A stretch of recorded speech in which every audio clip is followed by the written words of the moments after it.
mayroon lamang isang natatanging pagpipilian. May mga sandali sa Saudi Arabia na ang prinsipe ng bansang ito ay kinailangan pang tumawag ng personal sa kanila. Isang taong hawak ang ganap na kapangyarihan sa kaharian ng langis ay napilitang yumuko sa isang bansang arkipelago, Timog Silangang Asya. Isang bansang binubuo ng libu-libong isla, isang bansa na ang kapalaran ng 115 milyong mamamayan ay nakasalalay sa dagat.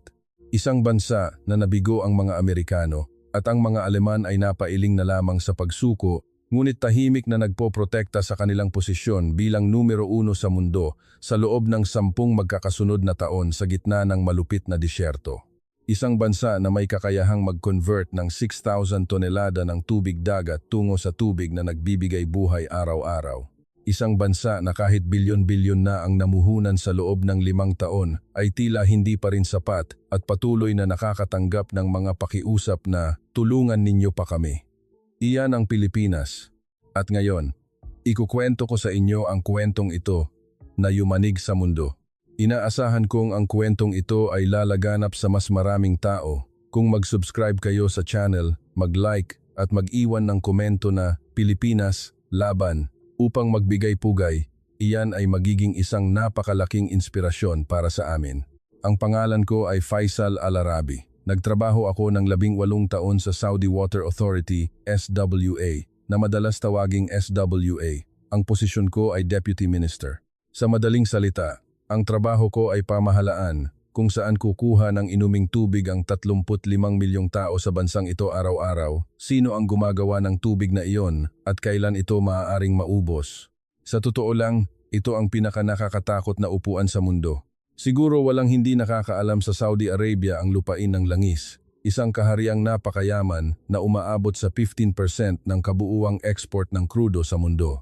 Ngunit may isang katotohanan na walang nagsasabi tungkol sa bansang ito. Wala kaming mga ilog, walang mga lawa. Ang taunang pag-ulan ay nasa 59 mm lamang. Hindi man lang umaabot sa ika-10 ng sa Hanoi dahil sa tubig ulan lamang. Hindi mabubuhay ang bansang ito kahit isang araw. Kaya ano ang iniinom ng 35 milyong tao sa amin? Ang sagot ay dagat. Ang teknolohiya ng pag-aalis ng asin sa tubig dagat upang gawin itong inumin ay tinatawag na seawater desalination. 97% ng mga tao sa bansang ito ay umiinom ng tubig na gawa mula sa mga planta ng desalination. Ginagamit nila ang tubig na iyon para magsaing, para paliguan ang kanilang mga anak. Ang dami ng tubig na kinukonsumo bawat araw ay umaabot sa 5 milyong metro kubiko. Alam nyo ba ang mangyayari kung hihinto ang mga plantang ito? Sa loob ng 48 oras, wala nang isang patak ng tubig na lalabas sa mga gripo. Ang mga dialysis machine sa mga ospital ay titigil. Ang tubig na pampalamig sa mga power plant ay mauubos. Ang buong mga lungsod ay mapaparalisa. Kung ang langis ang dugo ng bansang ito, ang tubig ang puso. Kapag huminto ang puso, ang lahat ng kayamanan ay mawawalan ng saysay. Ako ang namamahala sa pusong iyon. Ipinanganak ako sa Jeddah, nag-aral ng Environmental Engineering sa King Saud University at kumuha ng master's degree sa Water Resource Management sa Imperial College sa England. Pumasok ako sa SWA noong ako ay 31 taong gulang. Sa loob ng 18 taon pagkatapos noon, inilaan ko ang aking sarili sa pagtatayo, pagsubok at pagpapatakbo ng mga desalination plant ng bansang ito. Ang aking takot sa tubig ay nagmula sa isang karanasan noong bata pa ako. Noong ako ay 8 taong gulang, ang isang planta ng desalination sa labas ng Riyadh ay nagkaroon ng aberya at huminto sa operasyon sa loob ng 3 araw. Ang buong sistema ng tubig sa lungsod ay naputol. Ang nanay ko ay kailangang gumising ng 4 a.m. ng madaling araw para pumila at kumuha ng tubig. Bawat pamilya ay binibigyan lamang ng isang 20-litrong plastic container. Iyon lang ang mayroon ng isang pamilyang may 4 na miyembro para mabuhay sa maghapon. Uminom lang kami at hindi man lang naisip na maligo. Para sa isang 8 taong gulang na bata, ang 3 araw na iyon ay tila walang katapusan. Mula noon, naging isang matanda na ako na laging nakakaramdam ng ginhawa tuwing binubuksan ang gripo at nakikitang dumadaloy ang tubig. Ang mundo na alam ko sa industriya ng tubig ay simple lamang. Ito ay mundong pinamumunuan ng Europa. Veolia at Suez ng France, Siemens ng Aleman, Abengoa ng Espanya ang mga dambuhalang korporasyong ito na may kasaysayan ng mahigit 150 taon ang namamahala sa supply ng tubig sa buong mundo, at ang Saudi Arabia, siyempre, ay nakadepende rin sa kanila. Ang tubig ay pag-aari ng Europa, iyon ang pananaw ko sa mundo. Ang pangalang Pilipinas ay walang lugar sa aking listahan ng trabaho. Gumagamit ako ng smartphone ng isang malaking kumpanya ng teknolohiya. Sa bahay ay may ref ng isang kilalang brand, lahat ay gawa sa Pilipinas. Alam ko rin na gustong-gusto ng anak ko ang isang uri ng musika na tinatawag na P-pop. Ngunit ang tubig at ang Pilipinas ay hindi kailanman naging dalawang konsepto na nag-uugnay sa aking isipan. Ang mga gamit sa bahay, tinatanggap ko, ngunit ang paggawa ng tubig dagat bilang tubig na nagbibigay buhay sa gitna ng malawak na disyerto, isang dakilang proyekto na tulad nito ay hindi ko kailanman naisip na magagawa ng isang maliit na bansa sa silangan. Hanggang sa taglagas ng 2025, ang mundo ko ay ganoon pa rin. Ang Europa ang gumagawa ng tubig at ang Pilipinas ang gumagawa ng mga gamit elektroniko. Ngunit noong taglamig ng taong iyon, isang direktiba mula sa komite sa ilalim ng prinsipe ang nagpagulo sa pundasyon ng paniniwalang binuo ko sa loob ng 10 taon. At ngayon, ikukwento ko sa inyo ang kwentong iyon. Iyon ay isang araw noong Nobyembre 2025. Ang taglagas sa Riyadh ay mas mainit kaysa sa tag-init sa maraming bansa. Ang temperatura sa araw ay umaabot sa 30 degrees. Nang umagang iyon, pagdating ko sa opisina, nakita ko sa aking mesa ang isang sobre na may tatak ng Royal Family. Binago nito ang buong araw ko. Direktiba mula sa Strategic Committee ng Vision 2030. Ang nilalaman ay napakaikli. Isumite ang ulat ng pagsusuri at pagpili ng kasosyo sa infrastruktura ng yaman tubig para sa mega city na NEOM sa loob ng 2 linggo. Sa bahagi ng lagda ay ang selyo ng komite sa ilalim ng prinsipe. Ang NEOM, ang mega city ng hinaharap na binubuhusan ng Saudi Arabia ng $500 bilyong para itayo sa disyerto, at ang aking tungkulin ay piliin ang kasosyo na magtatayo ng planta ng desalination para mag-supply ng tubig sa lungsod na iyon. Ang laki ng proyektong ito ay walang katulad, produksyong 5 milyong metro kubiko bawat araw. Ito ang magiging isa sa pinakamalaking planta sa mundo. Sa ibaba ay ang listahan ng mga aplikante: Veolia ng France, IDE Technologies ng Israel, Acciona Water ng Espanya, GE Water Process Technologies ng Amerika, at ang Songku Long Corporation ng Pilipinas. Lahat ay mga pamilyar na pangalan, mga higante sa industriya ng tubig, ngunit ang huling pangalan ang nagpapatigil sa akin sandali: Songku Ulong. Alam kong isa itong kumpanya mula sa Pilipinas, ngunit ang makita silang nakahanay sa mga tanyag na pangalang ito ay nagparamdam sa akin na mayroong mali. Sa labas ng bintana ng aking opisina, ang abot tanaw ng Riyadh ay nakalatag sa likod ng mga gusaling kulay buhangin. Ang mainit na hangin ay lumilikha ng mga ilusyon. Ang langit ay may kulay abong maalikabok. Nagtimpla ako ng kape, binuksan ang laptop at sinimulang tingnan ang profile ng mga kumpanyang aplikante. Veolia, itinatag noong 1853, nagbibigay ng tubig sa 100 milyong tao sa 69 na bansa. IDE ng Israel, ang rurok ng teknolohiya sa disyerto. GE, ang simbolo ng industriya ng Amerika. At pagkatapos, binuksan ko ang profile ng Songku Ulong Group. Ang daliri ko ay tumigil sa unang linya: desalination ng tubig dagat, numero 1 sa mundo sa loob ng 10 magkakasunod na taon. Binasa ko ulit ang linyang iyon sa pangalawang pagkakataon. Hindi ito biro. Produksyong 6,000 tonelada bawat araw, nagbibigay ng tubig sa 22 milyong tao sa buong mundo. Mahigit 30 proyekto sa Saudi Arabia mula noong unang export nila noong 1978. Patuloy silang nagpapatakbo ng negosyo sa loob ng 47 taon. Ang bawat numero ay tila tumutusok sa aking mga mata. Ngunit may isang kakaibang bagay. Kahit 18 taon na ako sa industriyang ito, hindi ko kailanman napansin ang mga numerong ito. Ang makakapal na polyeto at ang magagarang presentasyon ng mga kumpanyang Europeo ay nagtakip sa pag-iral ng isang world champion sa tabi ko na hindi ko man lang alam. Sa oras na iyon, nakatanggap ako ng mensahe mula sa aking tauhan na si Karim Nasar. Siya ay isang oceanographer engineer sa SWA, isang lalaking kumuha ng master's degree sa hydraulic engineering sa Universidad ng Pilipinas. Ibinigay ko sa kanya ang tungkulin na suriin ang datos para sa pagsusuring ito. Ang mensahe ay napakaikli: Mahal na Deputy Minister, Natapos ko na ang pagbubuod ng datos ng paghahambing ng mga kumpanyang aplikante. Sa tingin ko ay magugulat kayo kapag nakita nyo ito. Binasa ko ang mensahe at sumandal sa aking upuan. Anong datos ang makakapanggulat sa isang taong nagtrabaho sa industriyang ito ng 18 taon gaya ko?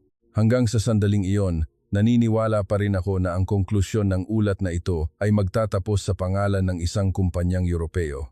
Isang linggo pagkatapos, sa Ritz-Carlton Hotel sa Riyadh, isang pinagsamang presentasyon ng mga aplikante ang ginanap, kabilang ang 4 na miyembro ng komite sa ilalim ng prinsipe, ang mga direktor ng SWA at ang mga kinatawan ng mga kumpanya.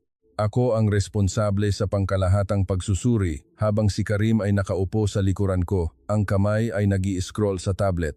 Ang conference room ng hotel ay napakalaki. Ang malaking chandelier sa kisame ay naglalabas ng malambot na liwanag. Sa mesa, ang mga nameplate ng mga kumpanya ay maayos na nakahanay. Ang amoy ng kape at tsaa ay nagsisilbi sa labas. Sa labas ng bintana, ang gusaling Kingdom Center ng Riyadh ay nakatayo ng matayog na parang isang espada. Ang unang dumating ay si Matan Bri, VP ng Middle East Region ng Veolia, isang lalaking may taas na halos 1.90 meter. Ang puting buhok ay gupit na gupit. Nakasuot siya ng gray na suit, ang cufflinks ay gawa sa rose gold at sa kamay ay may relo na Patek Philippe. Ang presensya lamang niya ay sapat na para baguhin ang hangin sa silid. May ugali siyang hawakan ng mahigpit ang kamay ng ibang tao kapag nakikipagkamay, ngunit hindi ito parang pagbati kundi isang deklarasyon na ang pinakamahalagang tao sa silid na ito ay ako. Si Matan Bri ay isang buhay na kasaysayan ng industriya ng tubig. Nagtapos sa prestihiyosong École Polytechnique ng France. Inilaan niya ang 30 taon para sa Veolia. Nagsagawa siya ng mga proyekto ng desalination sa 69 na bansa at may 15 taong karanasan sa gitnang silangan lamang. Siya ang taong nakapagtayo ng mas maraming planta kaysa sa sinuman sa silid na ito at siya mismo ay lubos na nakakaalam nito. Mayroon siyang linyang sinasabi tuwing gusto niyang dumiretso sa punto. Linawin natin ang isang bagay. Ang pagkakasunod-sunod ng presentasyon ay napagpasyahan. Veolia, Acciona, at panghuli ang Songku Ulong. Si Matan ang unang tumuntong sa podium. Nang siya ay tumayo doon, ang buong silid ay natahimik. Ang unang slide ay may iisang numero lamang, 1853. Linawin natin ang isang bagay, panimula niya. Ang Veolia ay itinatag noong 1853, 172 taon na ang nakalilipas. Noong nagsimula kaming mamahala ng tubig, ang karamihan sa mga kumpanya sa silid na ito ay wala pa sa mundo. Inilipat niya ang slide. Sa kasalukuyan, nagbibigay kami ng tubig sa 110 milyong tao sa 69 na bansa. Ang taunang kita ay 43 bilyong euro. Sa industriya ng tubig, walang kumpanya sa planetang ito ang mas malaki sa amin. Ang mga numero ay nakakagulat. Ang mga miyembro ng komite ay tumango-tango. Inilipat ni Matan ang susunod na slide habang nagsasalita. Kamakailan, alam kong may ilang opinyon tungkol sa mga kumpanya sa Asia. Ngumiti siya ng bahagya. Ang mga mata ay tumingin sa dulo ng mesa kung saan naroroon ang nameplate ng Songku Ulong. Songku Ulong Group ng Pilipinas, isang mabuting kumpanya. Marami rin silang nagawang planta ng desalination. Gayunpaman, ang NEOM ay nasa ibang antas. 1 milyong metro kubiko bawat araw, ang pinakamalaking saklaw sa mundo. Dito, kailangan ng isang pangkalahatang solusyon na kayang mamahala ng integrasyon mula sa disenyo hanggang sa operasyon. Ang pagtatayo ng isang mahusay na planta at ang pagdidisenyo ng ekosistema ng tubig para sa isang buong lungsod ay dalawang magkaibang larangan. Ang ilang miyembro ng komite ay nagsimulang magsulat. Iyon ay isang lohikal na argumento na walang butas. Inilipat ni Matan sa huling slide at isa pa, ang tubig ay hindi bagay na pwedeng eksperimentuhan. Kapag tumigil ang agos ng tubig, ang mga tao ay mamamatay. Ang ipaubaya ang supply ng tubig ng NEOM sa isang kumpanya na may 172 taong karanasan at hindi pa kailanman hinayaang tumigil ang tubig, hindi ba't iyon ang isang makatwirang pagpipilian? Ang silid pulong ay natahimik. Iyon ay isang perpektong konklusyon na hindi matututulan. Sa totoo lang, kahit ako ay muntik ng tumango.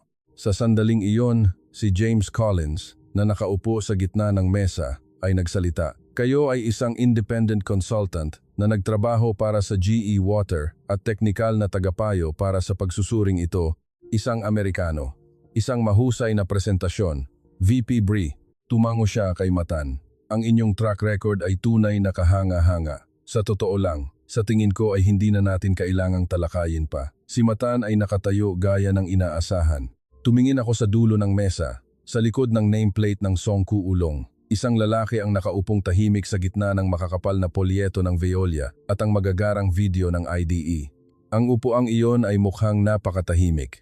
Isang file at isang laptop, iyon lang ang mayroon siya. Naiipit sa pagitan ng mga dambuhalang Europeo, ang maliit na nameplate na iyon ay mukhang dekorasyon lamang. Ngunit hindi ko pa alam noon na ang mga numero na kayang bumaligtad sa sitwasyon ng buong silid na ito ay nakatago sa loob ng tahimik na file na iyon. Ang mga natitirang aplikante ay ipinagpatuloy ang kanilang presentasyon. Ang IDE ay ipinakita ang lakas ng kanilang teknolohiya sa disyerto ng Israel. Ang GE ay binigyang diin ang laki at potensyal ng kapital ng Amerika. Ang Acciona ay binigyang diin ang kanilang mayamang karanasan sa Mediterranean. Lahat sila ay nakaka-impress. Ngunit sa totoo lang, walang presentasyon ang nakahigit sa atmosfera na nilikha ni Matan Bri mula pa noong una. 172 taon, 110 milyong tao ang mga numerong iyon ay parang isang mabigat na kisame na dumagan sa buong silid pulong. Sa huli, dumating ang pagkakataon para sa huling aplikante. Ang lalaking nakaupo ng tahimik sa dulo ng mesa ng Songku Ulong ay tumayo. Isang middle-aged na Pilipino, ang taas ay hanggang balikat lamang ni Matan. Ang kurbata ay medyo maluwag. Sa halip na isang magarang slide, naglagay lamang siya ng isang papel sa podium. Nang magsalita siya, ang boses ay malalim ngunit napakalinaw. Ako si Tran Minh Duc, direktor ng planta ng Songku Ulong Group. Ang dokumentong inihanda ko ngayon ay may iisang pahina lamang. Sa isang bahagi ng silid ay may narinig na buntong hininga na tila mapanukso. Si Matan ay nag-cruise ng mga braso. Hindi pinansin ni G. Duc ang reaksyong iyon. Ipinakita niya sa screen ang 3 linyang nakasulat. Desalination ng tubig dagat, numero 1 sa mundo sa loob ng 10 magkakasunod na taon. Produksyong 6,000 tonelada bawat araw, nagbibigay ng tubig sa 22 milyong tao sa buong mundo. Binasa niya ng dahan-dahan ang bawat linya. Ito ang kasalukuyan ng Songku Ulong. Ang buong silid ay bahagyang nagbulungan nang marinig ang numero 1 sa mundo. Isang miyembro ng komite na nakaupo sa unang hanay ay napaayos ng salamin at muling tumingin sa screen. Si Collins ay bahagyang ikiniling ang ulo. Ang hitsura ni Matan ay hindi nagbago, ngunit ang kanyang mga kamay na nakakrus ay bahagyang humigpit. Paumanhin, pwede ba akong magtanong? Itinaas ni Matan ang kanyang kamay. Nagsalita siya bago pa man siya pigilan ng moderator. Ang pagpapahayag na numero 1 sa mundo, base ba ito sa anong pamantayan? Sa industriya ng desalination, may distillation technology at reverse osmosis technology. Ang inyong forte ay ang mga lumang planta ng distillation, hindi ba? 90% ng merkado ngayon ay lumipat na sa reverse osmosis o tinatawag na RO.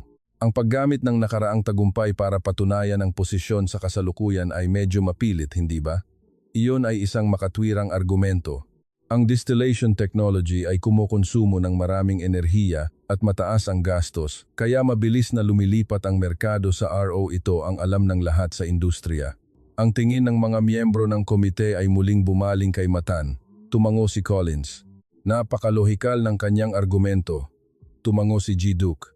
Tama. Ang silid pulong ay muling natahimik. May kaunting pagkagulat. Kinilala niya ang argumento ng kalaban. Ang orihinal na lakas ng Songku Ulong ay ang distillation technology. Ang sinabi ni VP Bri ay ganap na tama. Si Matan ay bahagyang ngumiti, isang ngiti na tila nagkukumpirma ng tagumpay. Ngunit hindi tumigil si G. Duc doon. Kung gayon, pahintulutan ninyo akong magtanong ng isang tanong. Kumuha siya ng USB mula sa bulsa at isinaksak sa computer. Isang bagong screen ang lumabas. Ito ay proyekto ng Shuaiba Phase 3, isang proyektong natapos lamang noong Mayo ng taong ito.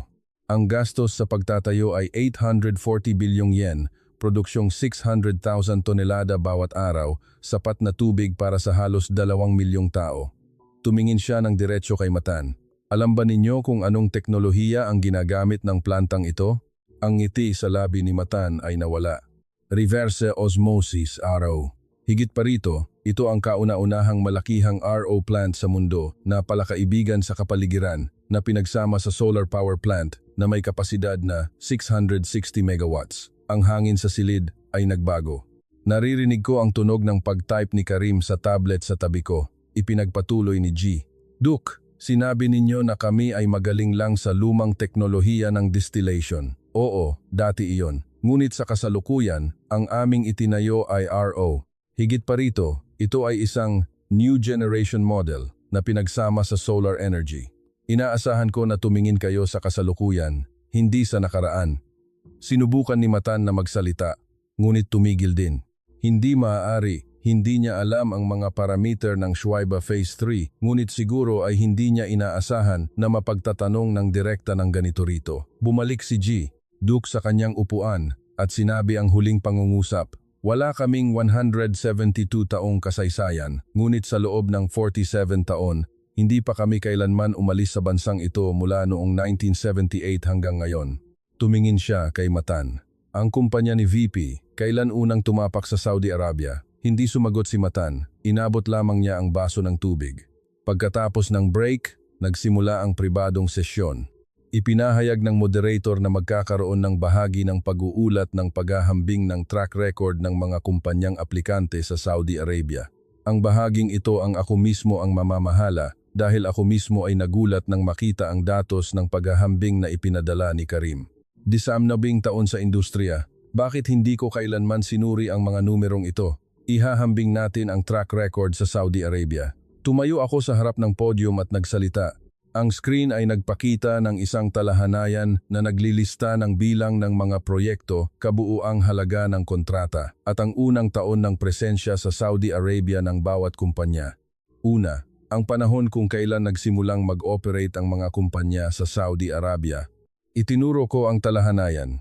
Veolia noong 2001, Ide noong 2005, GE noong 2003, Acciona noong 2010, at panghuli, Songku Ulong noong 1978. Ang tunog ng paggalaw ng mga upuan ay narinig sa silid pulong nang ang numerong 1978 ay ilagay sa tabi ng 4 na numerong iyon. Ang pagkakaiba ay naging napakalinaw.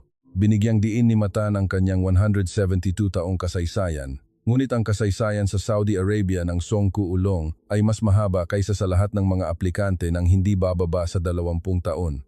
Kasunod nito ay ang kabuuang bilang ng mga proyekto sa Saudi Arabia.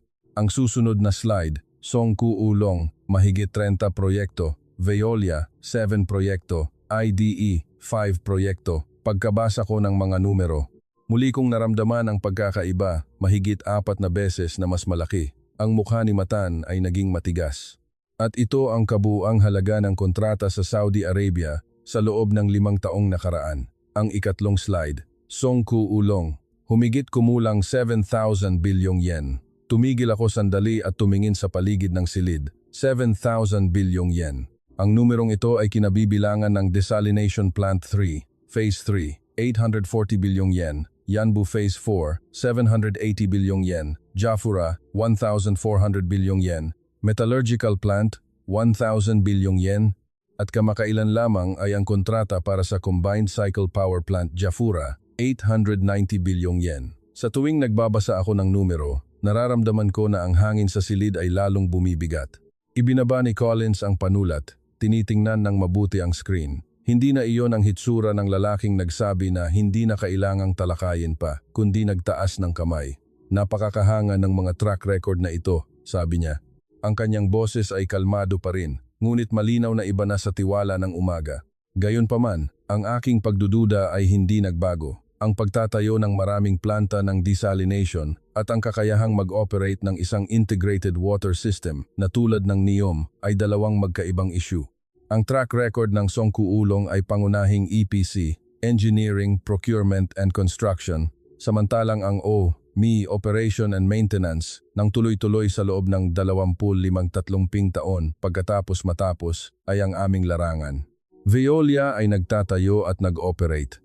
Hindi natin dapat ipagkamali ang dalawang bagay na ito. Isang mahusay na counter-attack, ang EPC at OM, ay talagang nangangailangan ng iba't ibang kakayahan. Ang tingin ng mga miyembro ng komite ay bumaling kay Matan. Si G. Tran Ming Duk ng Songku Ulong ay hindi sumagot agad. Sa halip, nagbukas siya ng file mula sa laptop at ipinakita sa screen. Iyon ay isang opisyal na dokumento na may logo ng SWA, isang dokumento na kahit ako ay ngayon lang nakakita. Ito ay ulat ng pagsusuri ng operational performance ng mga desalination plant na inisyu ng SWA noong 2024, sabi ni G. Duk. Ito ang datos ng operasyon sa loob ng 10 taon ng planta ng Ras Al Khair na itinayo ng Songku Ulong. Ito ay isa sa pinakamalaking desalination plant sa mundo na gumagawa ng mahigit 1 milyong metro kubiko bawat araw. Ang operating rate sa loob ng nakaraang 10 taon ay 97.3%. Tumingin siya ng diretsyo kay Matan. Ang isang kumpanya na alam lang magtayo ay hindi makakamit ang rate na ito. Ano ang average operating rate ng mga plantang ino-operate ng kumpanya ninyo sa Saudi Arabia? Hindi sumagot si Matan. Sa halip, sinimulan niyang paikutin ng dahan-dahan ang ballpen sa mesa. Si Collins ay nagsusulat ng kung ano sa notebook. Sa sandaling iyon, napagtanto ko na ang agos ng pulong na ito ay nagbabago. Noong umaga, ang 172 taong kasaysayan ni Matan ay bumalot sa buong silid na ito parang kisame. Ngunit ngayon, ang kisaming iyon ay nagsimula ng magkaroon ng mga bitak. Gayunpaman, si Matan Bri ay hindi pa bumabagsak. Mayroon pa siyang huling kuta, ang saklaw. Ang neom ay walang katulad. Para malampasan ang pader na iyon, kailangan pa ng isang bagay. Kinabukasan, ang sesyon ng ikalawang araw ay nakatuon sa malalim na teknikal na pagsusuri. Kagabi, puyat ako sa pagbabasa ng mga karagdagang dokumento na ipinadala ni Karim hanggang alas 2 ng madaling araw. Habang binabasa ko, lalo kong nakikita na ang aking inaakalang alam sa industriya ng tubig sa loob ng 16 taon ay unti-unting gumuho. 8:00 ng umaga, nang pumasok ako sa silid pulong, ang amoy ng kape ay naroon na. Si Bri ay nakaupo na sa kanyang upuan, ang parehong upuan kahapon, ngunit may isang pagkakaiba. Sa halip na mag-cruise ng braso, ang kanyang dalawang kamay ay nakapatong sa mesa. Mula sa posisyong pananalakay kahapon, lumipat siya sa posisyong pagtatanggol. Si G. Duk naman ay nakaupong tahimik sa dati niyang lugar na may parehong file sa kanyang harap, walang pagbabago. Ang paksa ng sesyon ng umaga ay ang kakayahang umangkop sa kapaligiran ng Saudi Arabia. Sinasadya kong ilagay ang paksang ito dahil sa 18 taon na nagtatrabaho sa industriya, ang pinakamalaking variable na nakita ko ay hindi ang teknikal na kakayahan, kundi ang kapaligiran ng disyerto. Ang disyerto ng Saudi Arabia ay pumapatay ng makina. Hindi ito metapora, kundi katotohanan. May tanong ako para sa mga aplikanteng kumpanya, panimula ko. Sa inyong palagay, ano ang pinakamalaking teknikal na banta laban sa mga desalination plant sa silangang baybayin ng Saudi Arabia? Si Matan ang unang nagtaas ng kamay. Ang kaagnasan at pagbabara dahil sa asin. Iyon ang pinakamalaking salik na nagpapababa sa tagal ng buhay ng RO membrane. Ang Veolia ay nagtagumpay sa pagpapahaba ng buhay ng membrane ng 40% salamat sa teknolohiya ng anti-corrosion coating na aming binuo. Isang perpektong sagot na parang sa textbook. Itinaas ni G. Duk ang kamay. Sumasang-ayon ako. Ang epekto ng asin ay isang seryosong problema. Tumango siya. Muling nagsimula sa tama. Nagsisimula na akong makita ang pattern ng lalaking ito. Tuwing sasabihin niyang tama, pagkatapos niyon ay siguradong magkakaroon ng mas malaking kwento. Gayunpaman, ang sinumang nakapag-operate na talaga ng planta sa Saudi Arabia ay makakaintindi. Pagpapatuloy ni G. Duk. Ang pinakanakakatakot ay hindi ang asin, kundi ang buhangin. Ipinakita niya sa screen ang isang larawan ng isang dambuhalang kagamitan na natatakpan ng buo ng isang layer ng itim na buhangin. Ito ay larawan ng isang desalination plant pagkatapos ng Haboob, isang dambuhalang bagyong buhangin na nangyari sa silangang baybayin noong 2019. Ang hangin na may bilis na 120 kilometro ay magtataboy ng mga superfine sand grains hanggang sa loob ng mga makina.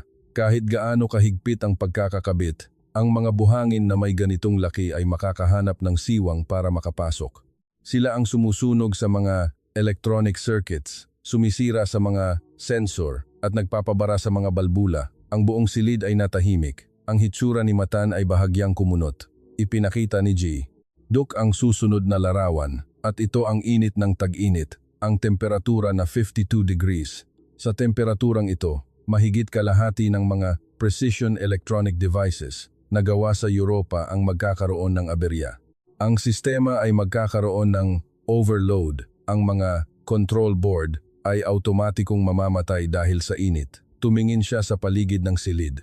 Hindi ito isyu ng teknikal na kakayahan, ito ay isyu ng karanasan sa pakikipaglaban sa disyerto. Dito, hindi ko mapigilang makialam, kahit na ang taong responsable sa pagsusuri ay hindi dapat kumampi sa sinuman. Ngunit ang pagsasabi ng totoo ay aking tungkulin. Noong 2021, sa isang planta sa silangang baybayin na ino-operate ng isang kumpanyang Europeo, kailangan nilang palitan ang RO membrane, ngunit wala silang spare parts sa site. Inabot ng 6 na araw para i-transport ang mga piyesa sa pamamagitan ng hangin mula sa headquarters sa France at 4 na araw pa para magpadala ng inhinyero. Sa kabuuan, 2 linggo. Sa loob ng 2 linggong iyon, ang kapasidad ng planta ay bumaba ng 30%. Ibig sabihin, 300,000 tao ang nawalan ng tubig sa loob ng 2 linggo. Ang panganimatan ay bahagyang gumalaw. Alam niya kung anong planta ang tinutukoy ko. Gayunpaman, may isang napaka-interesanting datos. Ipinakita ni G. Duke ang isang bagong slide, isang bar chart ng sitwasyon ng emergency shutdown ng mga desalination plant sa buong Saudi Arabia noong Habub storm ng 2019. Ang average downtime ng mga plantang ino-operate ng mga Europeo ay 72 oras. Ang mga planta ng Amerika ay 48 oras. Tumigil siya sandali. Ang average downtime ng mga plantang itinayo at ino-operate ng Songkuulong ay 4 na oras. 4 na oras. Nang marinig ang numerong iyon sa silid pulong, narinig ko ang tunog ng pagbaba ni Collins ng kanyang panulat. 72 oras kumpara sa 4 na oras, pagkakaiba na 60 beses. Ang miyembro ng komite ay kinuha ang kanyang telepono para kunan ng litrato ang screen. Paano iyon posible? Si Collins ang unang nagtanong ng direkta kay G.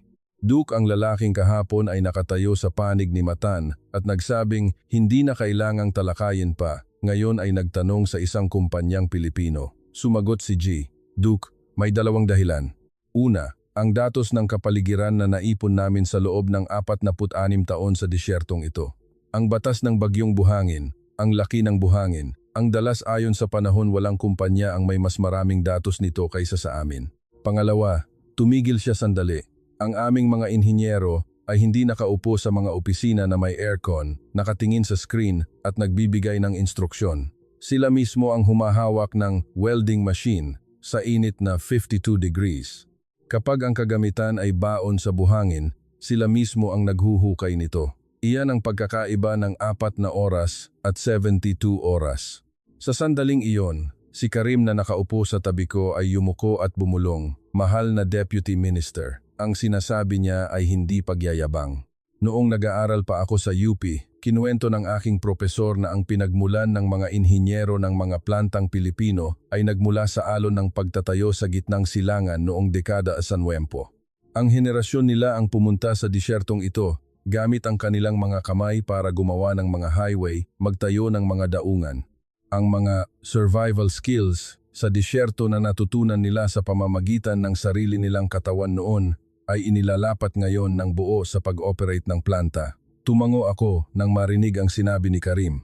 Sa sandaling iyon, may isang bagay na nagkonekta sa aking isipan, ang disyerto ng Saudi Arabia noong dekada 70 at ang mga manggagawang Pilipino. Ngunit masyado pang maaga para pag-usapan iyon. Hindi nagsalita si Matan. Ang kamay na nagpapaikot ng ballpen ay tumigil na. Si Collins ay nagsusulat ng mahabang talata sa kanyang notebook. Ang tiwala ng kahapon ay nawala na sa kanyang mukha. Sa halip, mayroon ng ekspresyon na tila nagkakalkula muli ng isang bagay.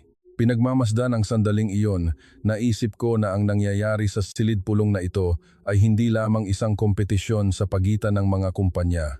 Ito ay paghaharap ng 172 taong kasaysayan at 45 taong pakikipaglaban sa disyerto. At ang disyerto ay nagsisimula ng talunin ang kasaysayan. Pagkatapos ng huling sesyon sa hapon, kami ni Karim ay magkaharap na nakaupo sa lobby ng hotel. Sa labas ng bintana, ang paglubog ng araw sa Riyadh ay nagkukulay pula sa buong disyerto. Ang langit, na nababalot ng alikabok, ay dahan-dahang nagbabago mula orange patungong purple. Uminom ako ng kape. Sinusubukang ayusin ang mga nangyari sa araw na iyon. Ang utak ko ay magulo. Ang datos ay sapat na, ngunit ang konklusyon ng ulat ay hindi pa mabuo. Mahal na Deputy Minister, kinuha ni Karim ang kanyang tablet. Tungkol sa kwento noong dekada 70 na sinabi ko kanina, gusto ko sanang ipakita sa inyo ang higit pa. Ang screen ay nagpakita ng isang black and white na larawan sa gitna ng disyerto. Mga pansamantalang tirahan na parang mga barong-barong na nakahanay at sa harap nito ay isang grupo ng mga maliliit na lalaking Asyano na nakatayo ng matuwid. Nakasuot sila ng mga helmet. Ang mga mukha ay maitim dahil sa buhangin at alkitran. 1976, sabi ni Karim. Ang mga manggagawang Pilipino ay pumunta sa Saudi Arabia. Alam niyo ba kung ano ang GDP per capita ng Pilipinas noong panahong iyon? Umiling ako. $830. Sa pamantayan ng Saudi Arabia ngayon, hindi pa ito umaabot sa isang buwang sweldo. Sila ay nanggaling sa isang bansang tulad nito patungo sa disyertong ito para kumita. Ipinakita ni Karim ang susunod na larawan. Isang aerial shot ng isang diretsyo at mahabang highway sa walang katapusang disyerto. Gumawa sila ng mga highway para sa Saudi Arabia. Nagtayo ng mga daungan, nagtayo ng mga industrial zone. Natulog sila sa mga container na yari sa yero, walang aircon sa gitna ng tag-init na mas mainit sa 50 degrees. Gumigising ng 4C ng madaling araw para pumunta sa construction site, isang buwan ay 2 araw lang ang pahinga. Sa pagtingin sa mga larawang iyon, isang kakaibang emosyon ang sumakop sa akin. Ako ay isang Saudi. Araw-araw akong nagmamaneho sa mga kalsadang ito, ngunit hindi ko man lang naisip kung sino ang gumawa nito. Ipagpatuloy mo, sabi ko. Mula dekada 70 hanggang 80, humigit kumulang 300,000 Pilipino ang pumunta sa gitnang silangan, kabilang ang Saudi Arabia, bilang mga construction worker. Bumaba ang boses ni Karim. Ang perang kinita nila ay ipinadala sa Pilipinas, at ang perang iyon ang naging puhunan para sa industrialization ng bansa. Ginamit iyon para magtayo ng mga planta ng bakal, planta ng barko, planta ng semiconductors. Hindi man lang kalabisan na sabihing ang panimulang punto para ang Pilipinas ay maging isa sa mga nangungunang ekonomiya sa mundo tulad ng ngayon ay nasa disyertong ito. At ang Songku Ulong ay unang tumapak sa Saudi Arabia sa mismong panahong iyon. Nagbukas si Karim ng dokumento sa tablet. Proyektong desalination ng tubig dagat sa Al-Khafji noong 1978, ang unang proyekto ng planta ng Songku Ulong sa Saudi Arabia. Ang bansa ng mga manggagawa na gumawa ng mga highway ngayon ay dumating at nagsabing sila ang gagawa ng tubig. Tumingin siya sa akin. Mahal na Deputy Minister, ang numerong 47 taon ay hindi lamang haba ng isang career. Ito ay pamana na itinayo sa ibabaw ng pawis na ibinuhos ng nakaraang henerasyon sa disyertong ito at ang henerasyon ng kanilang mga anak ay nagpatuloy sa pamamagitan ng teknolohiya. Ibinaba ko ang tasa ng kape. Nararamdaman kong nanginginig ang aking mga kamay. Karim, bakit ka piniling mag-aral sa Pilipinas? Tumahimik si Karim sandali, nakatingin sa labas ng bintana. Ang paglubog ng araw ay halos tapos na. Ang langit ay naging dark blue dahil sa impluensya ng aking ama. Sabi niya, kinuwento ng tatay ko na noong siya ay isang mababang inhinyero sa Shuaiba, nagtrabaho siya kasama ang mga inhinyero ng Songku Ulong sa construction site. Iyon ang panahon ng pagtatayo ng Shuaiba plant. Ang tingin ni Karim ay nagbago. Sabi ng tatay ko, ang mga Pilipino ay napakaiba. Ang mga inhinyerong Europeo ay nakasuot ng suit, nakaupo lang sa aircon na opisina, nakatingin sa plano at pagkatapos ng oras ng trabaho ay uuwi na. Ngunit ang mga inhinyerong Pilipino ay nakasuot ng parehong protective gear sa aking ama, nagpapawis sa parehong construction site. Kapag may aberya sa alas 10 ng gabi, agad silang tumatakbo mula sa hotel at nagtatrabahong kasama namin hanggang umaga. Sabi ng tatay ko, hindi sila pumunta rito para lang kumita ng pera. Sila ang mga taong nananatili kasama natin. Iyan ang dahilan kung bakit ako pumunta sa Pilipinas. Ngumiti si Karim, ngunit ang mga mata niya ay bahagyang namumula. Gusto kong matutunan ang teknolohiya ng bansang iginagalang ng aking ama. Ang pinaka-impressive na natutunan ko sa loob ng 2 taon sa UP ay hindi ang teknolohiya kundi ang saloobin. Ang mga Pilipino ay may espiritu na kung hindi magawa, gagawin nila hanggang sa magawa. Kung wala sa manual, sila mismo ang magsusulat ng bagong libro. Iyan ang pinakamalaking pagkakaiba sa Europa. Hindi ako makapagsalita. Sa loob ng anging taon na nagtatrabaho sa industriya ng tubig, tinitingnan ko lang ang technical specifications, operating rate, at contract value. Ngunit sa likod ng mga numerong iyon ay ang mga taong natulog sa buhangin sa disyertong ito, 50 taon na ang nakalilipas, at ang kanilang mga anak ngayon ay nagtatayo ng pinakamalaking desalination plant sa mundo. Hindi ito datos, ito ay kalooban, will na tumatawid sa mga henerasyon. Ang mga ilaw sa lobby ay dahan-dahang bumukas. Gabi na. Tumayo ako mula sa sofa at sinabi, "Karim, bukas ay ang huling sesyon. Ang konklusyon ng ulat ay ia-anunsyo roon." Tumango si Karim. "May konklusyon na ba kayo?" Tiningnan ko ang night view ng Riyadh at sumagot, "Isang konklusyon na hindi pa kailanman narinig ni Matan Bri." Sa umaga ng ikatlong araw, ang huling sesyon. Nang pumasok ako sa silid pulong, ang hangin ay naging iba. Pagkatapos ng 2 araw ng labanan ng talino, ang pagkapagod at tensyon ay malinaw na makikita sa mukha ng mga kalahok. Si Matan Bri ay nakaupo na sa kanyang lugar, ngunit ang aura na naghari sa buong silid noong unang araw ay wala na. Nakasalamin siya. Ang lalaking hindi man lang nagsalamin sa nakaraang 2 araw ay maaaring hindi nakatulog buong gabi sa pagbabasa ng mga dokumento. Ang paksa ng sesyon ng umaga ay ang pagpapakita ng adaptive strategy para sa NEOM. Ito na ang oras para ipakita ng mga kumpanya ang sarili nilang panukala para sa NEOM. Si Matan ay muling ang unang nag-present. Sa pagkakataong ito, ang kanyang presentasyon ay napakagarang. Isang Integrated Water Management System para sa NEOM na ipinakita sa pamamagitan ng 3D simulation mula sa desalination, wastewater recycling, hanggang sa smart drainage management. Lahat ay pinapatakbo sa isang single package. Iyon ay isang panukalang may napakataas na teknikal na antas. Ang mga miyembro ng komite ay tumango-tango habang nanonood. Pagkatapos ng presentasyon, sinabi ni Matan ng may tiwalang boses, "Linawin natin ang isang bagay. Ang NEOM ay isang proyektong walang katulad. Ang walang katulad ay nangangahulugang ang mga kumpanyang may karanasan lamang sa saklaw na ito ang makakagawa nito. 1 milyong metro kubiko bawat araw. Ilang kumpanya sa silid na ito ang may karanasan sa pagdidisenyo at pag-operate ng isang integrated water system sa saklaw na ito." Dahan-dahan siyang tumingin sa paligid ng mesa. Ang tiwala ay bumalik. Ang saklaw na iyon ang huling kuta ni Matan. Sumunod ay si G. Duke. Tumayo siya sa harap ng podium ngunit hindi nag-slide. Sa halip sinabi lamang niya ang isang pangungusap. "Sinabi ninyong ito ay isang saklaw na walang katulad, hindi ba?" "Tama, nagsisimula na naman." Itinuwid ko ang aking likod. "Gayunpaman, VP, natatandaan ba ninyo kung anong kumpanya ang tunay na nakamit ang saklaw na walang katulad na iyon mismo sa bansang ito?" Binuksan niya ang screen. Isang larawan ang lumabas, isang aerial shot ng isang dambuhalang pasilidad na walang katapusan sa baybayin ng Ras Al Khair, sabi ni G. Duke. Kapag natapos, ito ang pinakamalaking desalination plant sa mundo. Produksyong mahigit 1 milyong metro kubiko bawat araw. Isang planta na gumagawa ng tubig para sa 3 milyong tao bawat araw. Tumingin siya kay Matan.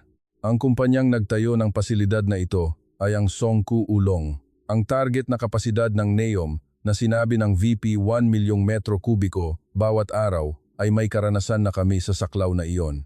Hindi ito walang katulad. Ang President ay narito na mismo. Ang silid pulong ay natahimik ng lubos. Ang huling kuta ni Matan, ang argumentong walang sino man ang may karanasan sa saklaw na ito, ay gumuho sa harap ng isang larawan. Ibinaba ni Collins ang notebook, inayos ang kanyang upuan, at dahan-dahang tumayo. Ang lalaking nakaupo at nagsusulat sa loob ng 2 araw ay sa unang pagkakataon ay tumayo. "Pwedeng magsalita ng sandali?" Tumingin si Collins sa moderator. Tumango ang moderator. Tumingin si Collins sa paligid ng silid at sinabi, "Sa pagkakataong ito, sumali ako bilang teknikal na tagapayo. Noong unang araw, sa totoo lang, naisip ko na Veolia ang pipiliin. Napakakahanga ng kanilang track record." Tumingin siya kay Matan. Tumango ng bahagya si Matan. "Gayunpaman, pagkatapos suriin ang datos sa loob ng 2 araw, kailangan kong aminin na ang aking husga ay kulang sa isang mahalagang variable." Binuksan ni Collins ang notebook.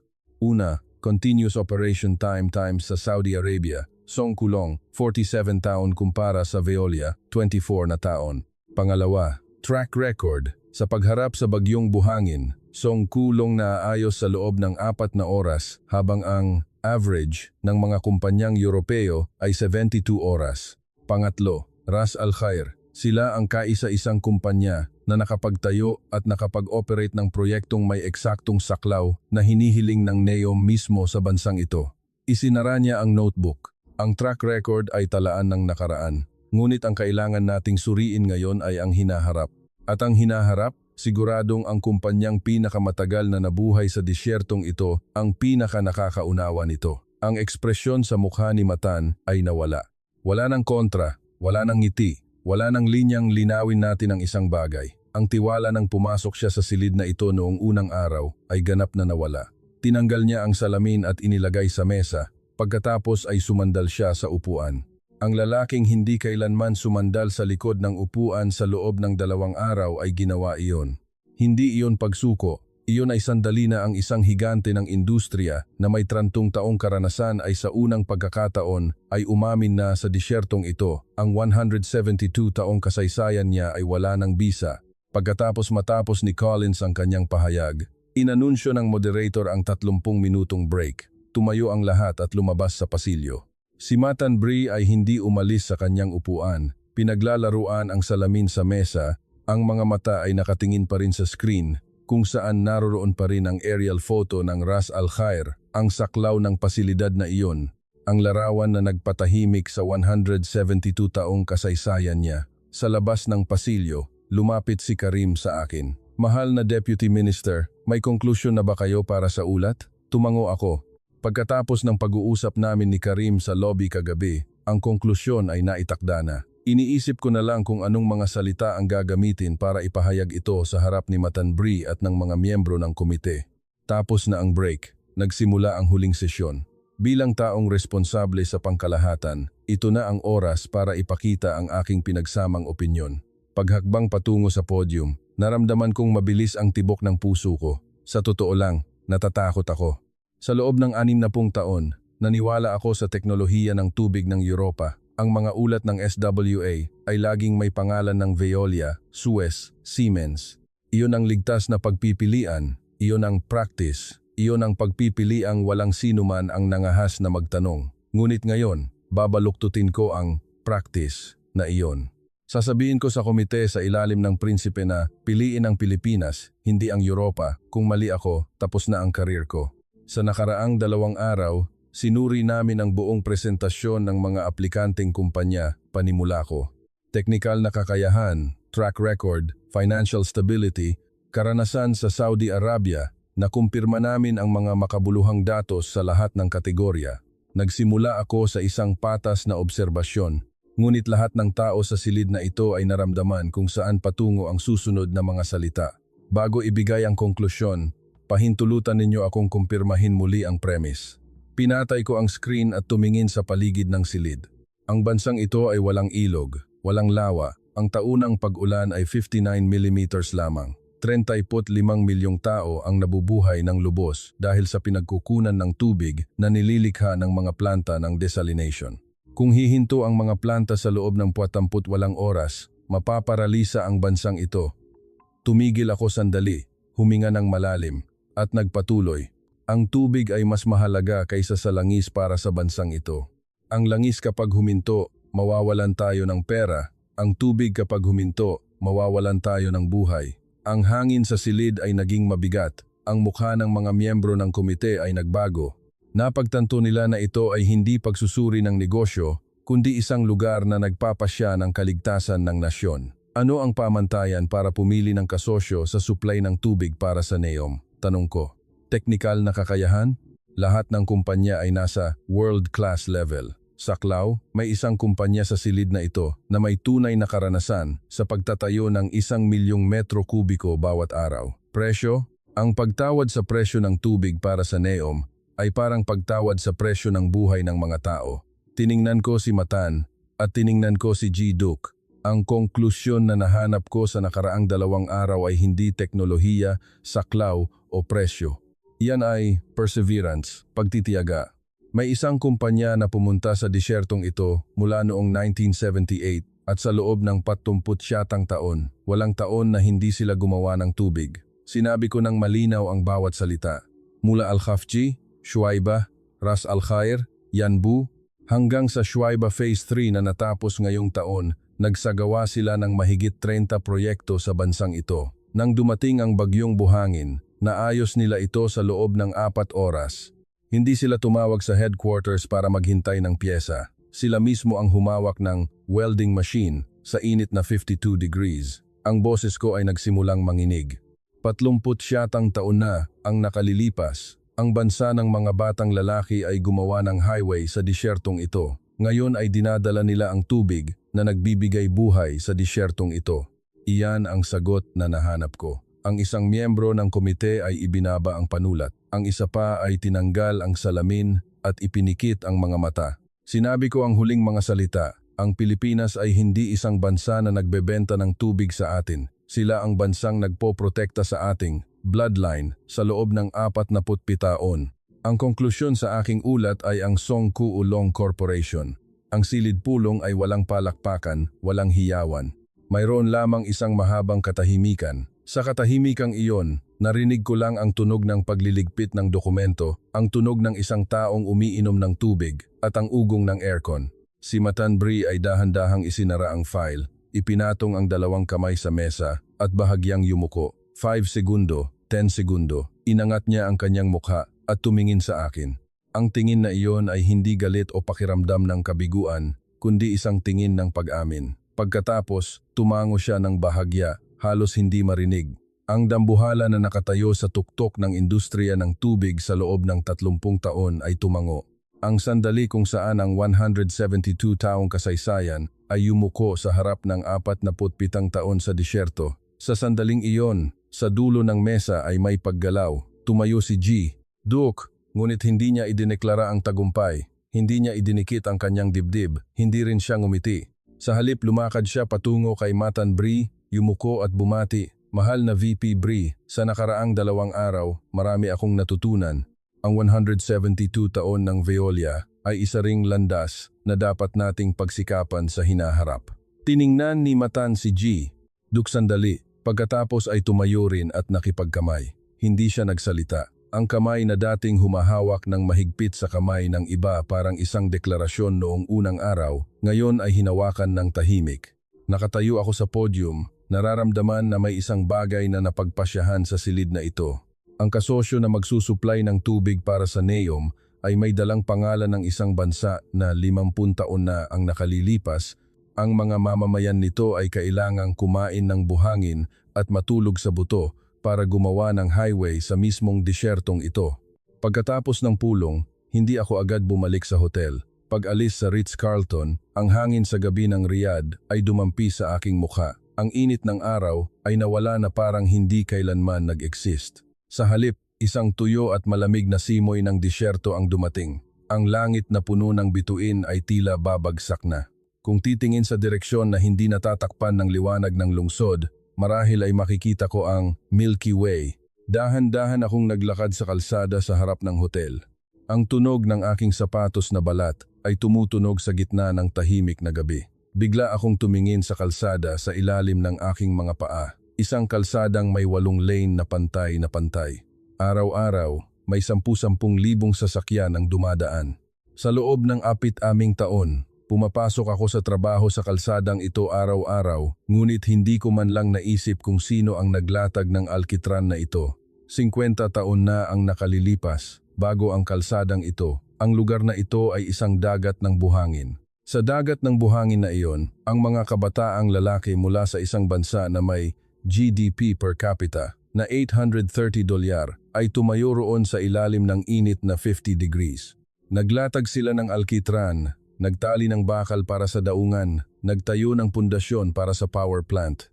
Natulog sila sa mga container, nayari sa yero ng walang aircon, gumigising kasabay ng pagsikat ng araw at muling pumapasok sa disyerto. Ang perang kinita nila ay ipinadala sa pamilya sa kabilang panig ng malawak na karagatan. Ang perang iyon ay naipon at naging mga planta ng bakal, planta ng barko, planta ng semiconductors. At pagkatapos, ang mga anak nila ay pumunta muli sa disyertong ito sa pagkakataong ito. Hindi na may dalang pala kundi may dalang blueprint. Hindi na may dalang welding machine, kundi may dalang modernong sistema ng pagsasala ng tubig. Sa lupain na binuo ng henerasyon ng kanilang ama, dinadala nila ang tubig na nagbibigay buhay para sa 35 milyong tao. 6,000 tonelada bawat araw, numero 1 sa mundo sa loob ng magkakasunod na taon. Ang katotohanan na ang mga numerong iyon ay nagmula sa bagyong buhangin 50 taon na, ang nakalilipas 2 araw na ang nakalilipas, hindi ko man lang alam. Ang mga ilaw sa tuktok ng Kingdom Center ay kumikislap. Sabi ni Karim sa akin, ang simbolo ng Riyadh ay itinayo rin ng isang kumpanyang Pilipino. Tumigil ako at tumingala sa liwanag na iyon. Ang mga kalsada, mga bahay, daungan at pati ang tubig ng bansang ito ang pangalang Pilipinas ay nakaukit kahit saan sa disyertong ito sa loob ng napakaraming taon. Hindi ko nakita dahil natakpan ng pangalang Europeo na akit ng numerong 172 taon. Ang alaala ng pagiging walang taong gulang ay biglang bumalik nang ang desalination plant malapit sa bahay ay huminto sa operasyon sa loob ng 3 araw, naputol ang tubig, nang kailangang gumising ng nanay ko ng 4 ng madaling araw para pumila at ang pamilyang may 4 na miyembro ay kailangang mabuhay sa isang 20 litrong container. Ang batang aming taong gulang na dati ay nakakaramdam ng ginhawa tuwing binubuksan ang gripo at nakikitang dumadaloy ang tubig ngayon pagkatapos ng 45 taon, sa wakas ay alam ko na kung sino ang gumawa ng agos ng tubig na iyon. Nasa likod ng gripo na iyon ay ang mga anak ng isang bansa na 50 taon na ang nakalilipas. Ang kanilang mga ama ay kumain ng buhangin at natulog sa buto para gumawa ng highway sa mismong disyertong ito. Sa pagbalik sa hotel, kinuha ko ang aking smartphone sa bulsa at in-unlock ang screen. Tiningnan ko ulit ang file ng ulat. Ang huling konklusyon ay lumitaw sa screen. Ang Pilipinas ay hindi isang bansa na nagbebenta ng tubig sa atin. Sila ang bansang nagpoprotekta sa ating bloodline. Sa loob ng 47 taon, nagdagdag ako ng isang linya sa ibaba. Ang isang tunay na alyansa ay hindi nalilikha ng langis, nalilikha ito ng tubig. Pagkalipas ng ilang linggo, ang aking ulat ay naaprubahan ng komite sa ilalim ng prinsipe at isinumite sa royal family.